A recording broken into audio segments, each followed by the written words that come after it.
Hi guys, welcome to my third YouTube video. I have bribed Johnnie to feature. Yes. Okay.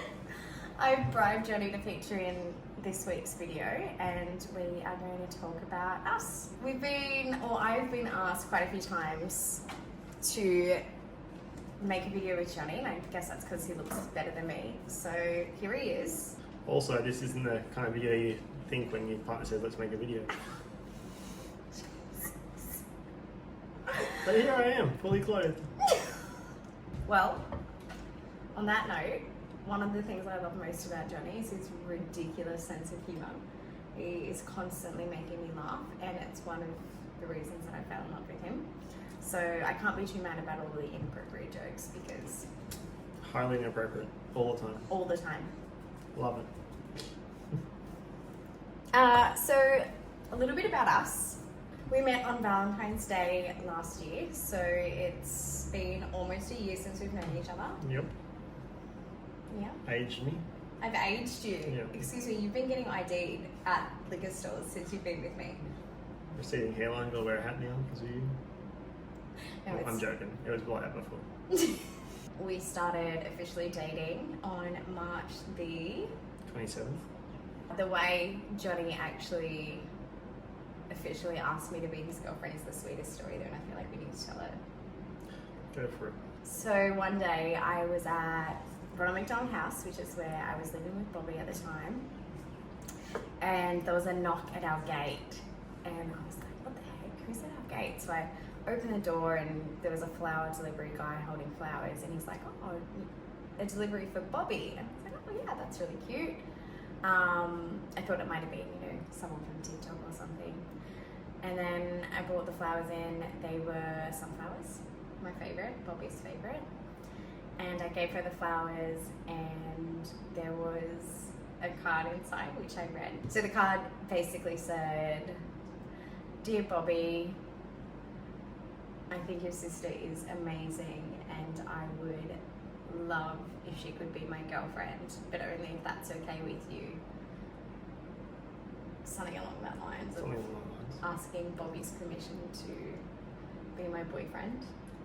And I asked Bobbi if she was okay if Johnnie became my boyfriend, and at that stage Johnnie had had quite a few visits to the hospital and also a video call to Bobbi almost every day, so she was really familiar with Johnnie and she loved him. She would constantly ask to speak to Johnnie on the phone, and of course she said yes, and Johnnie became my boyfriend. True story. True story. I totally cried when I read the card. I don't know if I ever told you that, but I definitely cried. I cry when I read sometimes, but I can't read. Johnnie needs to start his own stand-up comedy channel. Just can't Tell me. Notes. I can't read. Tell me in the comments if you think Johnnie should have his own stand-up channel. So, when I met Johnnie, I was obviously looking after Bobbi full-time and definitely not looking for a relationship. It was quite possibly the worst, what I thought would be the worst time to get into a relationship. I just ended a relationship, and yeah, so I met Johnnie and I basically said to him, this is what I'm going through in my life.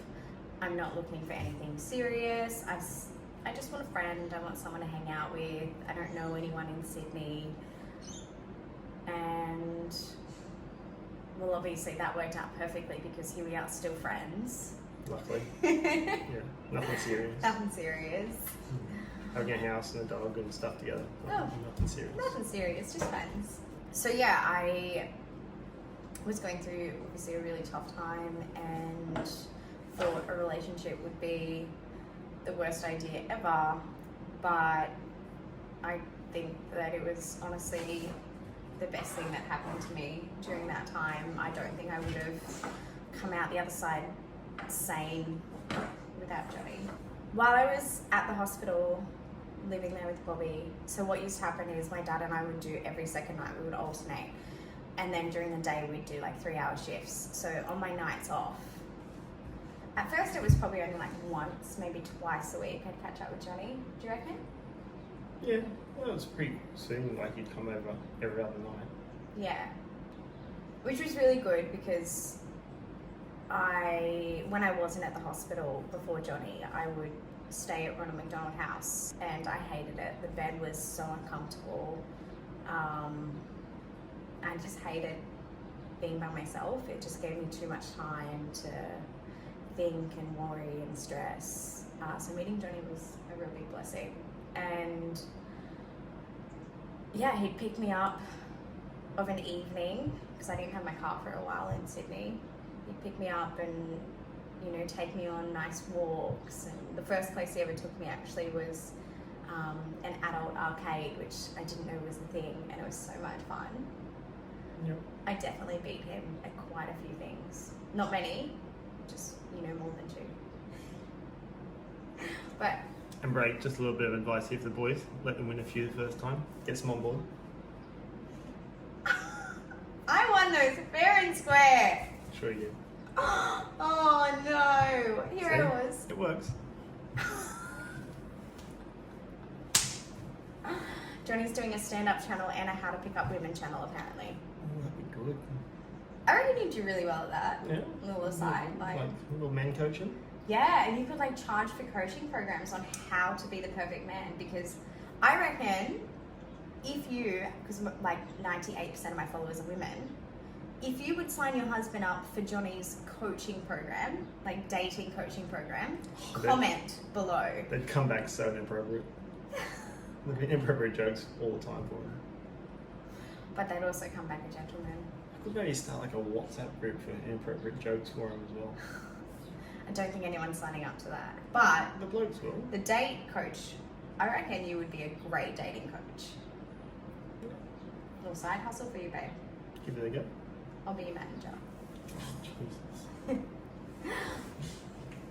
So yeah, we'd go and do all these fun things like nice walks around the harbour, arcade dates, fancy dinner dates, nights in with movies. It was such a good break for me, and on, you know, those nights I actually felt like a human again instead of a nurse, which I felt like 24/7. And it was, yeah, it was really nice, and it left me feeling so refreshed and so ready for the next day. I wasn't like up all night stressed. I was actually getting a good night's sleep. Johnnie had a really comfortable bed, which, you know, Got add used that, for my bed, did I? yeah, add that to your list of dating tips. Buy a comfy bed. Wins every time. There goes rule 1 of my dating advice. You've just given it out for free.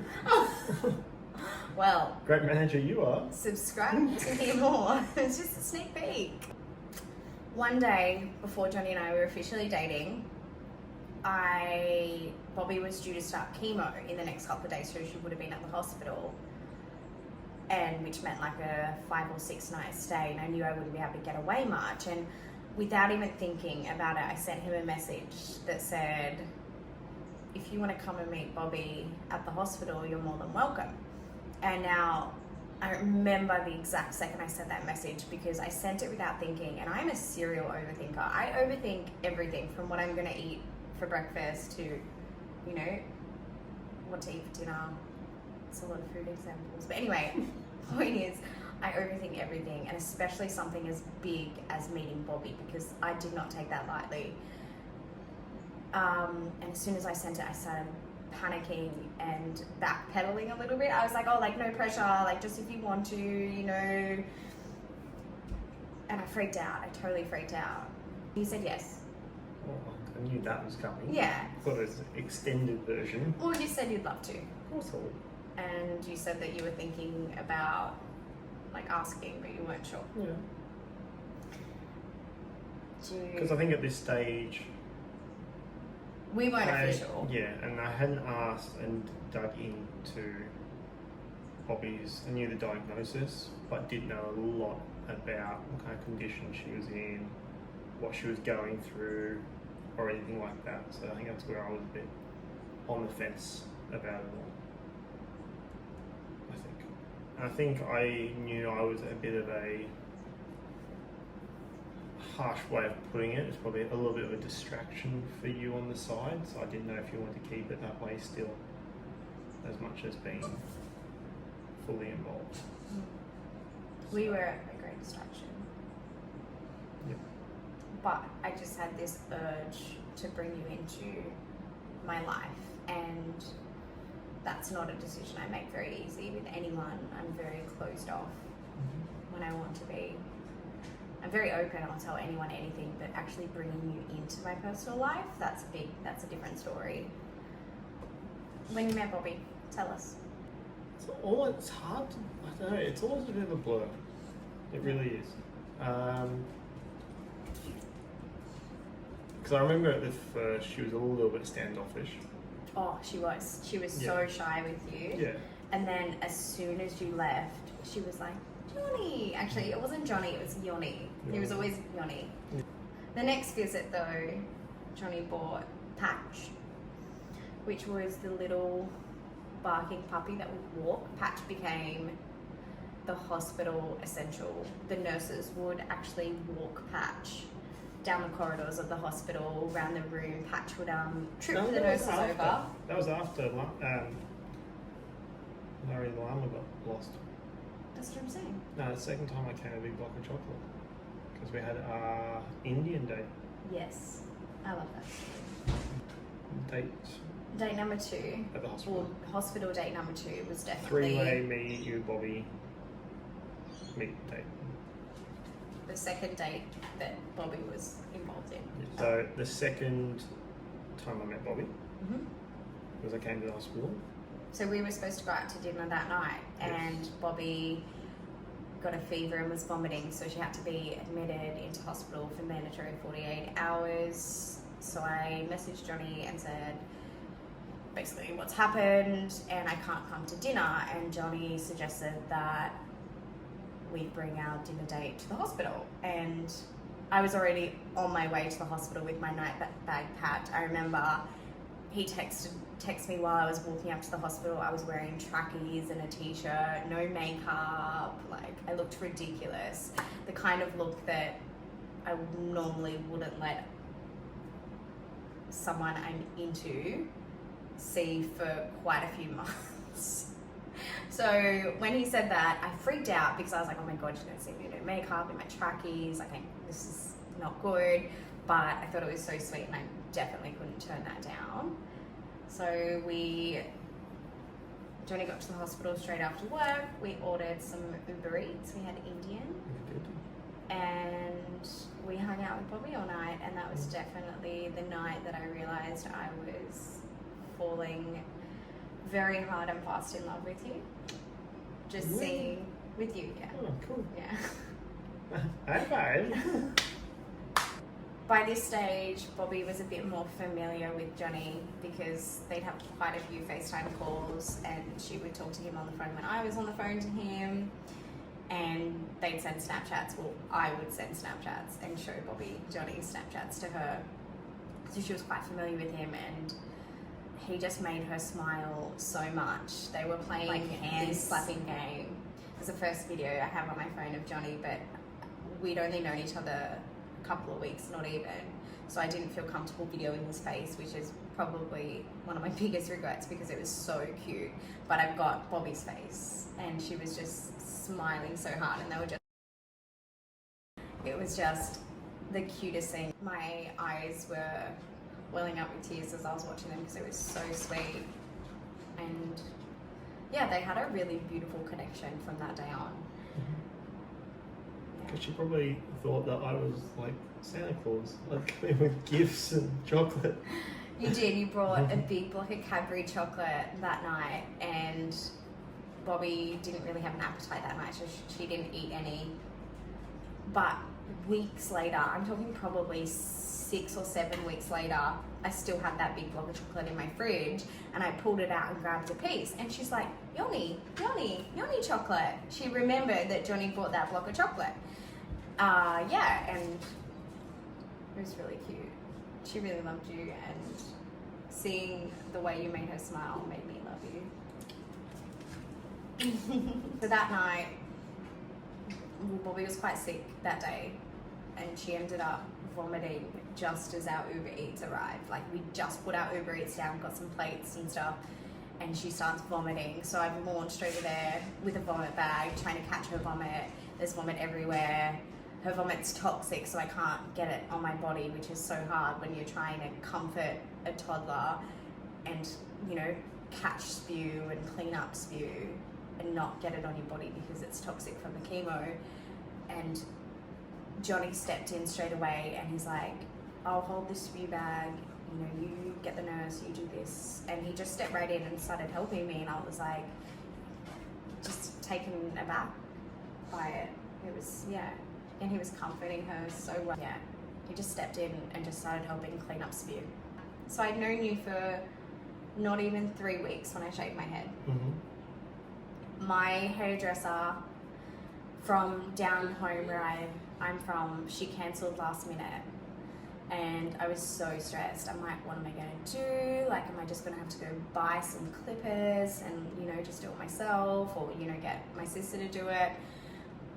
But Johnny's best friend is a hairdresser, owns a salon. She actually came and shaved my head for me. Hang on a second, there's more to that. Okay. Oh, there is. Yes. So, early on talking to Johnnie, I told him I was shaving my head, and I was really nervous about telling him because I liked him, and I was worried that when I told him I was shaving my head, he'd not want to talk to me anymore. And we were on the phone, and I told him, and he was like, oh, I've got to go, I'll call you back soon. And I thought for sure he was going to ghost me after that. Like, I honestly, I got off the phone, and I remember Sez was there, and I'm like, oh my God, Sez, like, he's never going to talk to me again. I'm shaving my head, and like, that's it, I've blown it, I've blown my chances.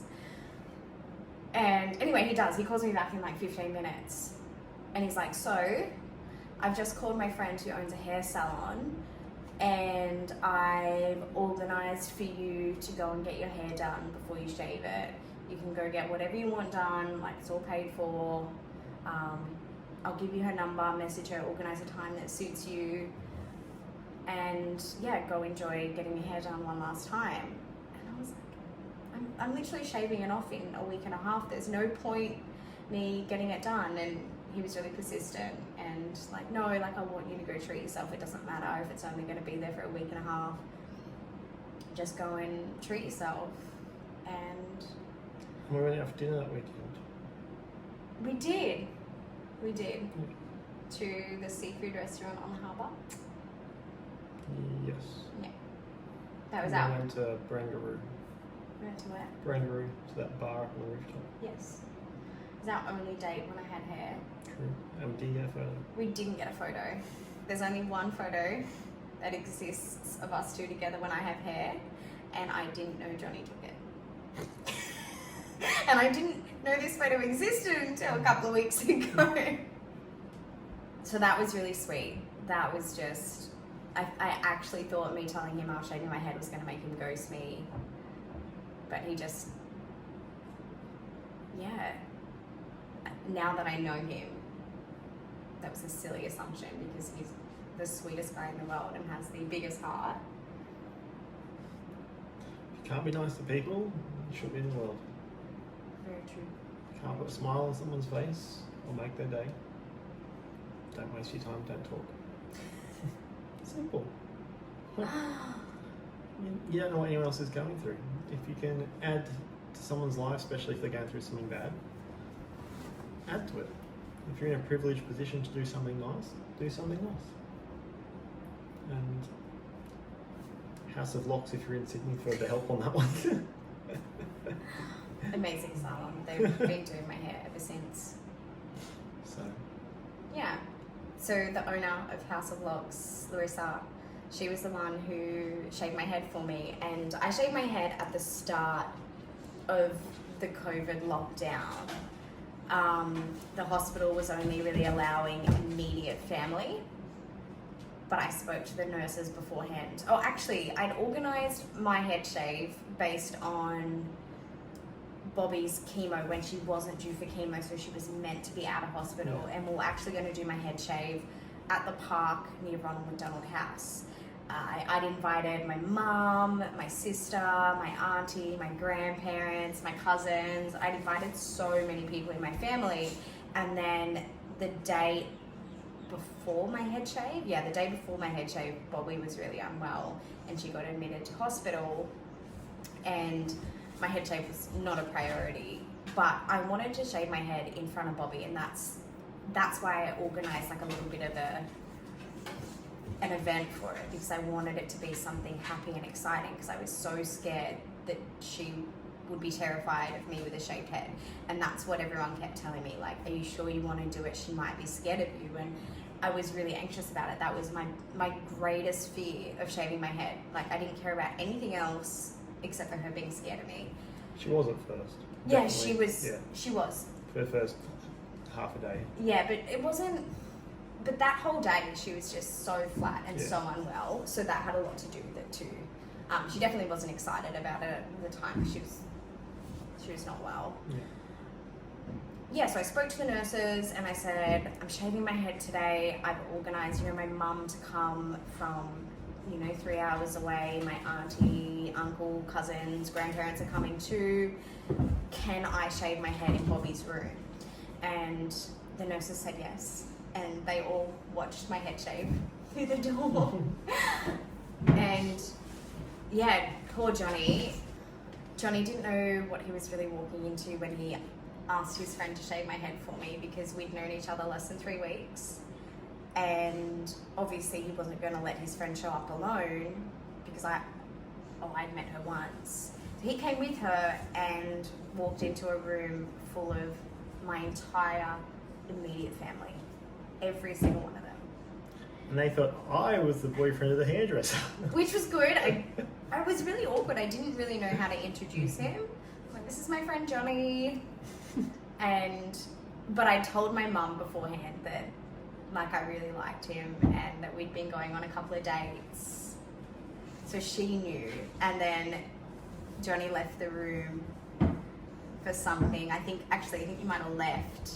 And when I came back into the room, my whole family, like, they're Maltese, very boisterous, very loud. And I'm so glad that Mum didn't say anything until Johnny left, because as soon as I walked back in, oh, he's so lovely, he's so handsome. We really like him. I thought he was the hairdresser's husband. Who else was there? Nana, Auntie Carol, Who was Uncle the handsome Kev. bloke? So he met my entire immediate family 2.5 weeks in. Good job, I can swim in the deep end. So we obviously kept seeing each other. We decided that we both were really into each other. Yep. I took him, or he took me rather, on a couple of getaways. Came down the coast to see family. Yeah, went down to see my family, went up the coast to meet yours. Yeah. Had lots of little adventures in between. So COVID was really hard because we were only allowed one carer at a time at the hospital. So that meant Johnnie couldn't see Bobbi, and that was really hard on both Johnnie and Bobbi. Bobbi would constantly ask for Johnnie. And they would FaceTime and stuff. Almost every day when you'd finish work, you'd FaceTime Bobbi. Yep. While we were in Ronald McDonald House, Ronald McDonald House, we did sneak Johnnie in for dinner a couple of times. Ronald McDonald House went into lockdown. It was only parents allowed, not even siblings were allowed. So I almost got kicked out of Ronald McDonald House. I had to actually go and speak to the CEO and say, like, I have to be here. I am Bobbi's primary carer. Like, Dad cannot do this. If you need to send one of us, it can't be me, because I need to be there. And they made an exception for me, which, so blessed. So thankful that they made that exception, because God only knows what would have happened if I wasn't there and Dad had to do it alone. Yeah, I don't even want to imagine that. So yeah, it was really hard because Johnnie hadn't seen Bobbi. We had a few walks. We did a couple of walks and fed the ducks at, what was that park? Hyde Park. Oh no, it's Centennial Park. Centennial Park. I literally fell over with Bobbi. Oh my gosh! It was... He saved it though. He saved it, but he I made sure Bobbi was fine. Yeah. I completely self-sacrificed myself to make sure she was alright. Bobbi thought it was hilarious. She just laughed at you. we went and got coffee, and Johnnie was carrying Bobbi on his shoulders, and that's when I took the first ever photos of their photos. I love them so much. The photo of Bobbi on Johnnie's shoulders was my screensaver on my phone for a very, very long time. They were the sweetest photos, the sweetest moments between the two of them. She loved it. She always wanted to be on his shoulders. Like, no one else could do that, just Johnnie. And she's never really wanted to actually learn how to hold on. No, She's no. a bit floppy all the time. Yeah. Oh. Yeah. Until you wanted to take her down. Yep. And then she was like, her legs would just wrap around my neck, and I couldn't get her off. And she was definitely known to have a dirty nappy on your shoulders. That happened, yes. Yes. But you live with that. Lucky you didn't have an explosion nappy on you, because I dealt with many of them on me. On your neck, though, it'd be a different story. Yeah, true. True. I'll let you have that. And I take all credit for Bobbi's I love yous. Yes, you were the first person Bobbi ever said I love you to. Yeah. Bobbi and Johnnie said I love you before we said I love you. True. It was really sweet. It just melted me. Absolutely melted me. I would say to her, because they named a phone call, and Johnnie would say love you, and Bobbi would say love you, and then they'd get off the phone, I'd say, do you love Ash? No, Johnnie. Do you love Dad? No, Johnnie. Who do you love? Johnnie. Who do you love? Johnnie. Do you love Ash? Johnnie. Do you love Dad? Johnnie. Do you love anyone else? Or just Johnnie? Johnnie. Just Johnnie. You love Sissy? No, Johnnie. Just Johnnie? Yeah. It was really sweet. Really, really sweet. Give her as much love as I possibly could. And basically from the first time you met Bobbi, you were a huge part of her life. The nurses at Bear Cottage loved Johnnie. Every time I stayed there, because we had I think 3 or 4 different stays, and every time the nurses were like, are you still seeing Johnnie? Is Johnnie going to be coming round? Yes, ladies, Johnnie is coming around. He'd come straight from work and hang out, have dinner. He was definitely part of the Bear Cottage family.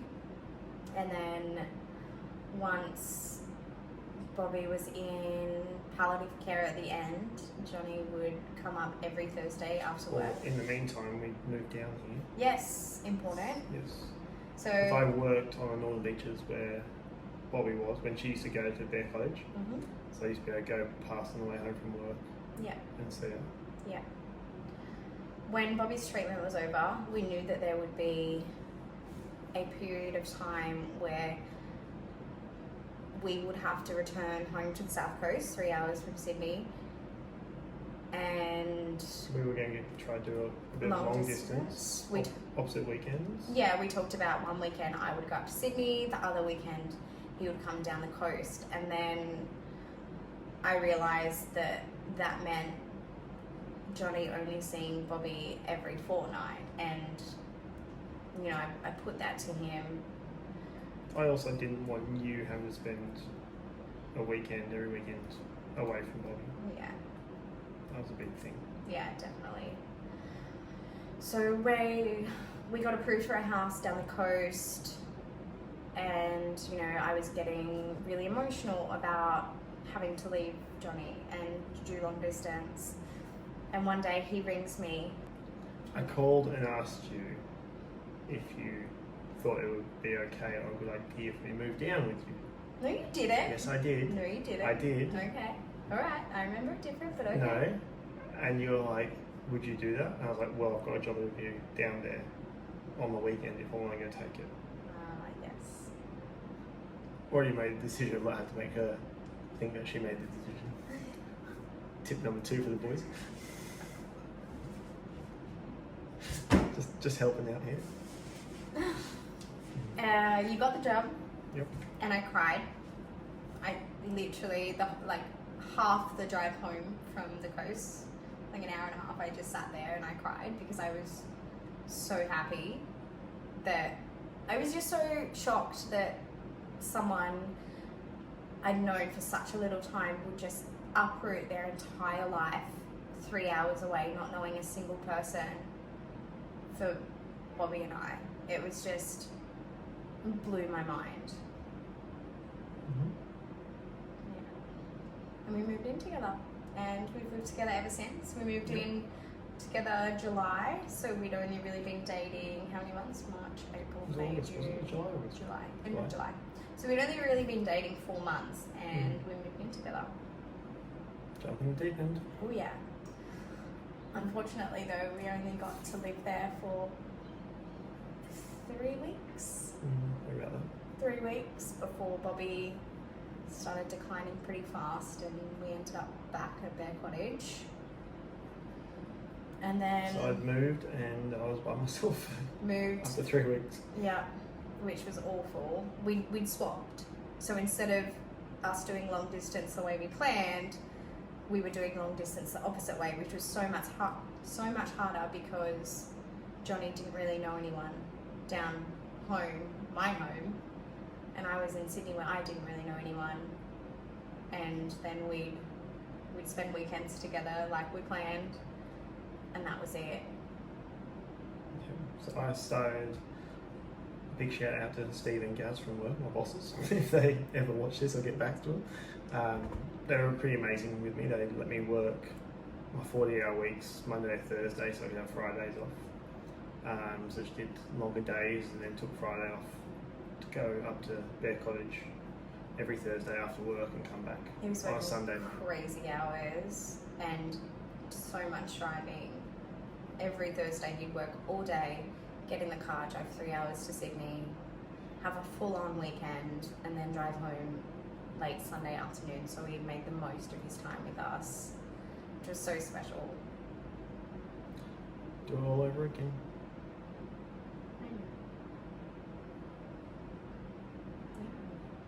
That's pretty much our story.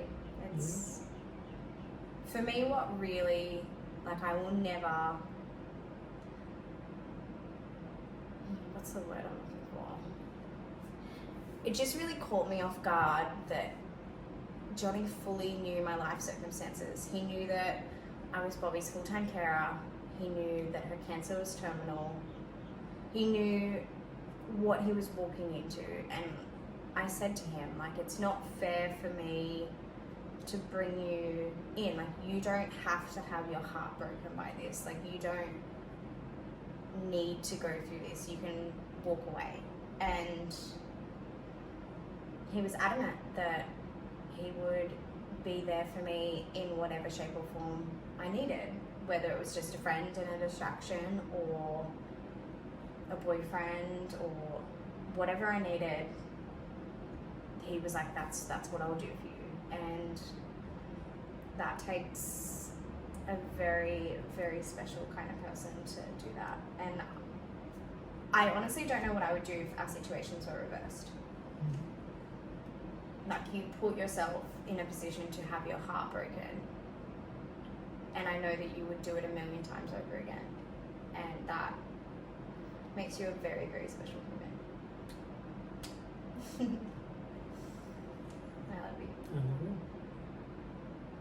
You can make me cry. I guess, like,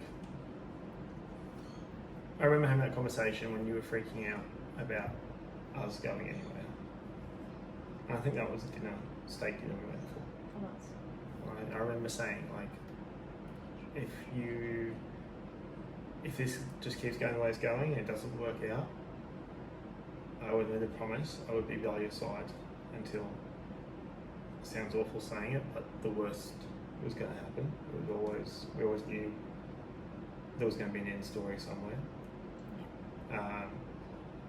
And I always wanted to be, no matter what, I would always be by your side for it. If we were just friends, if it didn't work out romantically, I was always going to be by your side no matter what.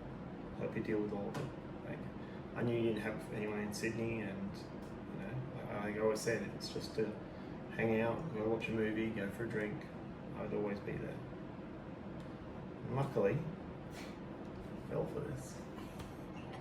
How could I not? You know, every time I make any kind of post about you on social media, like most of the comments are just girls saying, every woman needs a Johnnie. Johnnie is the perfect man. And you guys are completely right. The way I describe how perfect Johnnie is and how amazing I think he is by thinking of Bobbi. And if Bobbi got to grow up and find her soulmate, I want her soulmate to love her the way Johnnie loves me. And that is the ultimate, because I'm sure there's issues in everyone's relationship where you think, I'd hate for my daughter to go through that, or your niece, or whoever. Goes both ways. It goes, Brothers, yep, exactly. sons, Sons, same thing. Same thing. But for me, I knew that the person I love most in this world is Bobbi, and it will always be Bobbi. If she got the chance to fall in love, I would want it to be with someone like Johnnie, because But it's also, you have your matches. Yeah. We've all been in relationships where it's not healthy and it's not good, and I'm far from the perfect person, I know that. But for us, it works. We It are does. the match for each other. Definitely. So everyone's gonna have their goods and bads, but there is sometimes you meet that person that you're willing to do anything for. So I guess one thing you could probably mention as well is, I guess when you talk about opposites, you're very talk to a camera, tell everyone the world, tell everyone the life stories. I'm not, definitely a lot more reserved and personal. Yeah. I like to keep things to myself. Key reason why 90% of the talking gets done here and not here. But I'm really glad you did this for me. But I would also like to say, it's, even though we look like we have a great life and everything's sometimes overly rosy and we're always happy and getting along, it's probably because, once again, it's not fake life, but it's only the life we show. Yeah, that's it. Like, we have our ups and downs. We have our ups and downs. There is multiple times we lay in bed and hug each other and cry. Still happens frequently. Multiple times a week. Yeah. And we have our moments, like, Yeah. some days I'll get a message from Johnnie, or I'll message him and I'll say, I'm having a really rough day today. I'm not coping. Mm-hmm. And yeah. But none of that gets shown. So, I know people sometimes give Ash a little bit of hate online, and it frustrates me. People saying, you should be grieving and stuff like that. It's just, let's face it, no one's going to watch grieving. Yeah. So it's not what is portrayed to the world. And I'm not the kind of person who's going to jump on my social media every time I'm having a moment, having a cry, having a meltdown, and post about that. Like, I do sometimes, but for the most part, I try and keep my social media as positive as I possibly can, because that's not the part of me that I want to show you, but it's the part of you that I want to encourage. That's probably the best way I can put it. So Johnnie is my number one biggest fan. And the other day he came home and he's like, I bought you a present, but we need to have a serious chat. And I was like, oh my gosh, what? Anyway, he bought me a tablet to use for my social media, for my TikTok lives, and we sat down at dinner and we had a bit of a serious chat, and it was basically him trying to inspire and encourage me to pursue my dreams, and letting me know that whatever my dream might be and whatever that takes, you know, he will make that work for us. We will make it work no matter what it means. And that's a really beautiful thing. I don't think I've ever had anyone push me and motivate me like Johnnie does. And he doesn't do it for himself. Like, he motivates me to go to the gym and has for quite a while. Not because he thinks my body needs to change, but because he knows it's good for me. And more than anything, it's good for my mental health. And he's not pushing me to follow my dreams because he thinks I'm lazy. It's because he sees that I'm going through a really flat, uninspired patch in my life, and he doesn't want me to have regrets. And that's a really beautiful thing. Do you want to add to that at all? Tip number 3, boys: follow your dreams, chase them. You're talking to like less than 1% of my audience. It's alright. We'll make the ad for my dating site. Ladies, sign your boyfriends up. Maybe I should like coach them and then put them out to date. I could get subscriptions from both. Girls to date the guys that I can train, and also get a subscription for training the guys ready to date. Perfect. You could have your own dating app. Yeah. What would you call it? Ooh, this is a tough one. I don't know.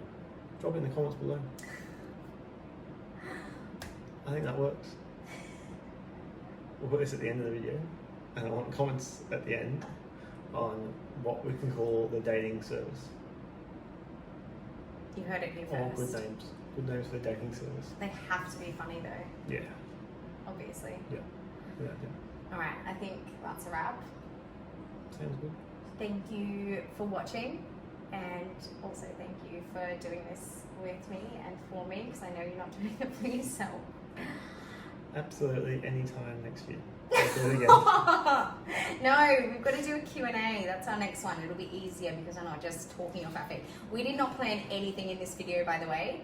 I had no idea what we were going to talk about. I was like, yeah, we'll just like have a conversation to a camera. But yeah, thanks for watching. Make sure you like and subscribe and drop a comment below and let us know what you'd like to see next time. And also give Johnnie some names for his dating coaching / dating website. I'm on it. All over it, babe. Side hustle sorted. All right. Thanks, guys. Wait. We did it! High five.